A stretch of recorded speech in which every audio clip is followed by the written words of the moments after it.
everybody, Michelle from SangriaSisters.com. One of the things that I most frequently get asked is what I do for protein drinks. And I've had a lot of trial and error. I'm 7+ months post-op, but for about 3 or 4 months pre-op I also tried out a number of protein drinks. So one of the first containers that I used was this blender bottle.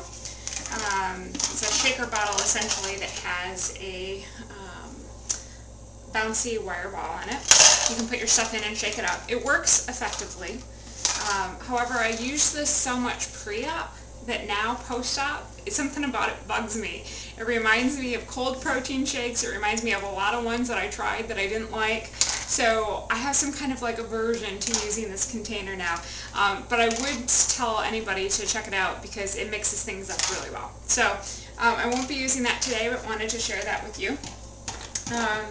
So one of the first things that I start with in my protein drinks is something that's like adds some creaminess, so a milk of some sort. On the Obesity Help message boards I learned about Hood Calorie Countdown, which has 8 grams of protein and 40 calories per cup, and is low in fat, 0 grams of fat, and is low in carbs as well, only 3 grams. So I typically use this. I use about a cup of this in each of my protein drinks. The other day I did find Almond Breeze. It's unsweetened vanilla, 40 calories per cup as well, but it only has 1 gram of protein. So I have this as kind of a backup and to try something different. But for the most part I stick with the Hood Calorie Countdown. So I'm going to add about a cup worth to this container. And what I'm going to say about this container is that it came with my immersion blender, which I purchased pre-op because I knew that immediately post-op things had to be pureed or really, really soft. So I actually didn't end up using my immersion blender that much, so I can't say I necessarily recommend getting one. But this container that came with it I use almost every single day when I'm making my protein drinks, and I love it. And the reason I love it is that it's so much larger than my coffee container that I carry my protein drinks in, and I need some extra space to be able to stir things up. So I typically make it in here and pour it in my travel container when I'm done. So I'm probably going to add about another 7 to 8 more ounces of water, I guess I would say. Actually, probably closer to 10 ounces of water, let's say. I eyeball it. It's just habit now. I don't measure it. And then I microwave it for about 1 minute and 50 seconds. And the reason why I microwave it is I like hot protein drinks. I guess I shouldn't say hot. I would say warm protein drinks. If you make them too hot, then you decrease the quality of the protein that's in it. And I think that temperature point is different for the different types of protein. That said, I think they're so much more flavorful, and they seem closer to like the treats that you would get at Starbucks versus cold protein drinks that you might get at GNC, which I'm truthfully just not a fan of. So while that's microwaving, I'll tell you about some of my other things. GNC does make a protein powder that I really like. It's called Whey Isolate 28 by the GNC Pro Performance brand, and they make it in vanilla, chocolate, and unflavored. I think they have a couple other flavors, maybe strawberry, maybe banana.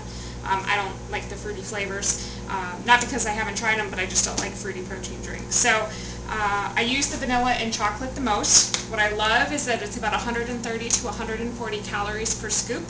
It's very low in fat, very low in carbohydrates, and obviously 28 grams of protein per scoop. So I use this a lot.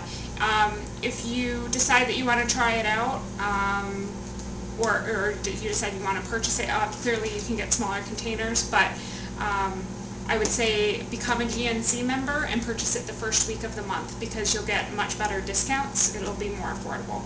On its own, without those discounts, this protein powder can get kind of expensive. So what I'll probably do is make a vanilla protein shake, but then I'm going to add some things to it, just a few things. One of my favorite things to add is this unsweetened decaf Nestea, and I like it because it mixes in really well. It gives you that tea flavor that you like, but you don't have to worry about caffeine or fake sweeteners, any kind of sweeteners for that matter. I've also used instant decaf coffee. I've added that. This is just generic store brand instant coffee. I don't use this as much lately because I found myself really craving the fresh coffee, and so that gets kind of expensive.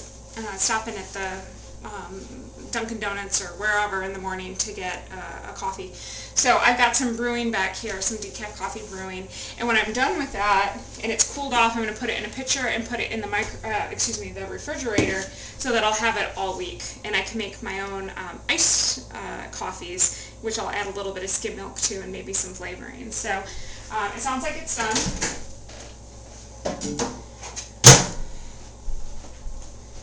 Now, when I add a scoop of protein, actually before I do that, I'm going to mix in my Nest tea.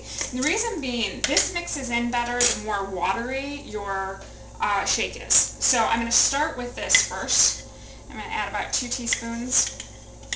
I found that if I add this after I add my protein powder, it's a little bit more challenging to break down the tea clumps. So I try to do that first, if I remember. And I always use a fork to mix up my drinks. The reason being, I found that if I just, let's say I just plopped this in here, it would be all clumpy and gross, honestly. This protein powder does blend in well, but you need to do a little bit of work with it. So what I found works really well is taking my fork, getting my drink spinning, and slowly, let's see if I can do this the opposite-handed, I don't know if I can, but slowly tapping it in while I'm mixing my drink up.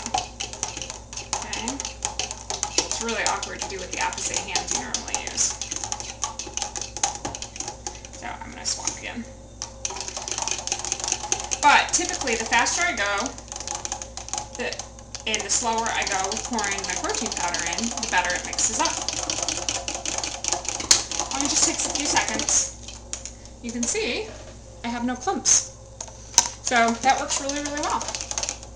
Well, I added my tea, and I added my vanilla protein powder. I think for now what I'll probably do is just add some sugar-free syrup. This is from DaVinci. It's sweetened with Splenda, and I have a ton of them back here. Caitlin, you don't? Oh. I have a ton of them back here. I try to not use them excessively, maybe once or twice a day. Once or twice a day being fake sweeteners, not these bottles. I found that I was consuming a lot of fake sweeteners each day, and I'm not cool with that, and I'm not at a place where I can get rid of them altogether, but I'm trying to slowly cut back. So I'll add a little bit of that to my drink. Again, I eyeball it. I did a lot of measuring pre and immediately post-op. I feel like I've gotten into some pretty good routines. I may get out a measuring spoon or a cup here and there just to make sure my eyes are indeed what's producing something that's accurate. And then I'm going to add a little bit of cinnamon. We love cinnamon in this house, so we get big containers of it. I'm just going to sift some in. Okay. And I call this a day. I mean, this is like, it's vanilla tea essentially with some sugar-free flavoring. You could use caramel, you could use anything. There's so many different flavors. Go to netrition.com, you can get some good prices. They ship them and pack them really well. That's my favorite place to order my teas from. So it's my protein drink, and I'll pour this into my travel mug if it's during the week when I'm working, or a mug for when I'm at home. The last thing I want to say is I hate dishes, and I hate adding dishes to my load each day. So one of the things that I have found works best is a baby bottle brush for cleaning these out. I use a lot of coffee mugs throughout the week, the travel kind, and then of course my container for my protein drink. So I use the baby bottle brush with a little bit of soap, and it works perfectly. These work really well in the dishwasher, but if I want to hand wash them, that works really great. And what I would typically do after I pour out my protein drink into my travel container is I'll wash it and rinse it out, because if you don't, protein kind of adheres sometimes to the container that you're in. But that's it. So I hope that this is helpful. If you have any questions, shoot me an email at michelle@sangriasisters.com. There are a million different ways to make protein drinks. There are people far better than I that have this down to a science, and I have some fantastic recipes out there. If you hang out on the obesity help boards, you know who I'm talking about. But the way I mix it up works really great for me, and I thought I would share a few tips. So thanks, and talk at you later.